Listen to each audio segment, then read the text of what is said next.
Distance vector routing protocol is used in networks to determine the best route for data packets to travel based on cost. The distance vector algorithm is iterative because the process continues until no more information is exchanged between neighbors. It's asynchronous because node computations and updates can occur at any given time. And it's distributive because each node receives information from its direct neighbors, performs calculations, and then distributes its results back to its neighbors. Let's look at an example. So here we have a 3-node network with the cost of the edges shown. Our goal is for each node in the network to fill out its routing table with the shortest distance between direct neighbors.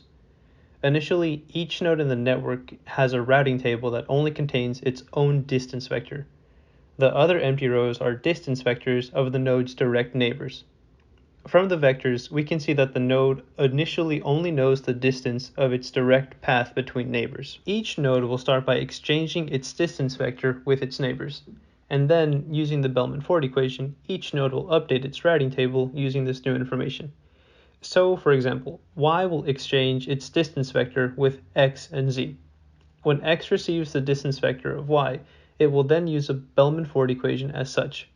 The cost from x to y would be added to the shortest distance from y to z, so we would sum 3 and 2. We learned about this distance from y to z thanks to y's distance vector. The cost from x to z would be added to the shortest distance from x to x, so we would sum 6 and 0.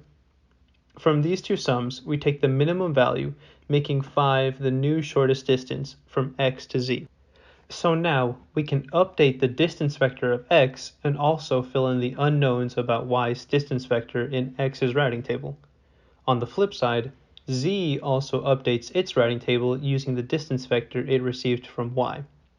Now that x and z both saw changes in their routing tables, they proceed to exchange their distance vectors again to update their neighbors on these changes. This iterative process will lead to each node having a distance vector that converges to the shortest path between two nodes. So far, this process seems airtight, and at this point, you're probably thinking to yourself that you want to see distance vector routing protocol in your Christmas stocking this year because it's just that incredible. However, when the distance between two nodes increases or a connection is lost, it can lead to loops. For an example, let's look at this 3-node network and begin with the routing tables already filled out. Now, let's increase the distance between x and y from 3 to 80. So node y detects the changes and realizes it needs to update its distance vector because the shortest distance from x to y is no longer 3. In its routing table, however, y still believes that z can reach x over a distance of 5. So using the Bellman-Ford equation, y recalculates its shortest distance from 3 to 7. This distance is incorrect, but y doesn't know that. In y's routing table, it still thinks that z can reach x over a distance of 5. Since the distance vector of y changed, it now exchanges its distance vector with z. Z then realizes it needs to update its shortest path to x. However, z now believes that y can get to x with a distance of 8, so it uses that value to recalculate a new shortest distance to x. Z still believes that it can reach x in the shortest distance by going through y. Since the distance vector of z changed, it now sends out a message to y with a new distance vector.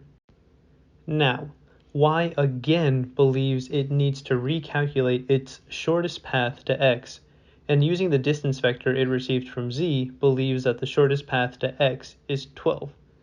And this process continues until z realizes that it has a shortest path of 40 directly to x. We call this the count to infinity problem, and a solution to this problem is called Poisson reverse. Poisson reverse works by advertising a cost of infinity. So if y routes to x through z, then y will advertise to z that the cost between y and x is infinity. This way, z will not try and route to x going through y and cause that loop. Instead, z will immediately route to x directly. This way, we don't allow that back and forth loop between the two nodes trying to reroute through one another. Another solution for fixing the loops is the split horizon method. So if y routes through z to get to x, then y would not send this route to z. This way, if the connection between x and y went down or if the cost increased, then z would not try to go through y to route to x and cause that count to infinity loop.